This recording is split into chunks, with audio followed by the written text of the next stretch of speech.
If you've been struggling to accomplish goals you've created recently, you're not the only one. In fact, there's one little trick that's able to help you push yourself over the gap, and that is helping picture your goals, helping visualize them.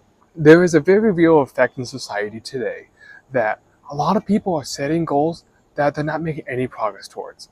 And so if you actually look at these, they're more like wishes in a sense. Or I want to, or I create the goal of losing 10 pounds or 20 pounds. Great. But if you make no progress, that's sort of saying, oh, I wish I was 20 pounds lighter. Or I wish I knew how to play an instrument. Or I wish I could make a decadent cake and be able to ice it beautifully. Those are wishes. Wishes are goals that you don't make progress towards. And I'm here today to tell you that I actually had that problem to a certain extent. That I created some goals. I would always say, oh, I have a goal to, one was cooking, for example, of I wanted to improve my cooking skills. But I wouldn't actually make any progress towards it. So I'll pretty much be saying, oh, I wish I was a better cook. But instead of saying, oh, I wish I was a better cook, I actually learned that for me, being able to visualize the end goal, what does that look like? And working backwards to try to create that path of what to do. And there have been some books out there that actually suggest following this type of mindset. Atomic Habits is one where it focuses on sort of habit creation to try to reach the end goal. And think about habits of those little building blocks along the way that you place down. A house isn't made from one brick only. It's made from lots of little bricks stacked up over a long period of time, which eventually becomes a house. You sort of have to think about that as your goal. You have to make these habits small, one by one by one. After a while, the habits lead you to the goal. That's sort of the journey itself, are the little habits one after another. And one thing that actually helped me to start creating those habits along the way was writing my goals down. Frequently, I will take a poster board and write down, what do I want? What is my goal? And I might say, I want to lose 20 pounds. I want to lose 20 pounds in 1 year.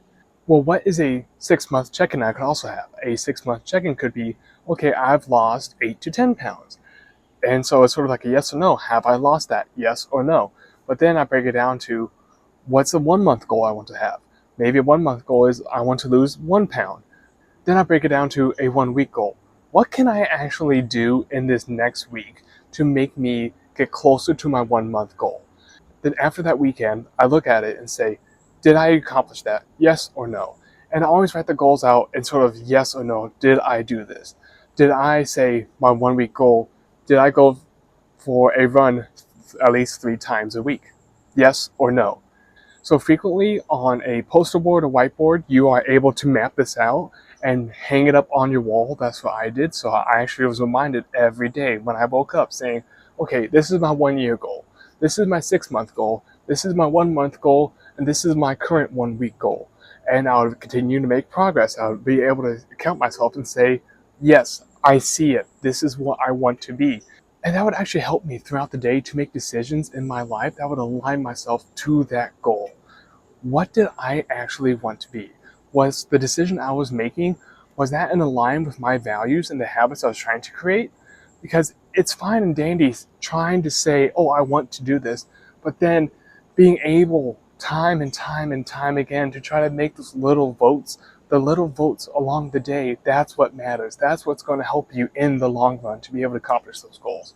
One thing I'm actually doing right now is I don't have a lot of poster board around, but I have a journal that I write in every day, and I will look into it after the weekend on Saturday and say, did I accomplish this? Yes or no? If no, what can I do for the next week's 1 week goal to try to get back on track? And I strongly encourage you to follow this sort of visualization mindset to think about, what does the end look like? Where do you want to be in 6 months? Where do you want to be in 1 month? Where do you want to be in a week? Because that really makes you picture, what can you do tangibly right now to have those little checkpoints along the way to be able to reach them, so you're on track for that big ultimate goal you've placed on in 6 months, in a year, depending on however long and how lofty your mindset and how often your goal actually is. So next time you create a goal, I strongly suggest this. Take some pen and paper, take some poster board, map it out, and stick with it for a few weeks, if not a month.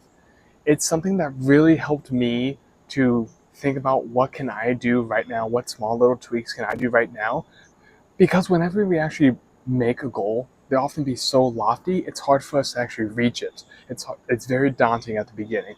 But if we're actually able to break down that goal into small little pieces, you place yourself in a better position to actually reach it long term.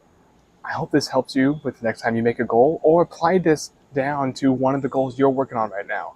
Because it's something I do today, and it's helped me be able to reach more goals than I previously did without doing this visualization technique. But thanks for sticking around today. I hope you check out some other videos that may help you out, and I hope you have a great day.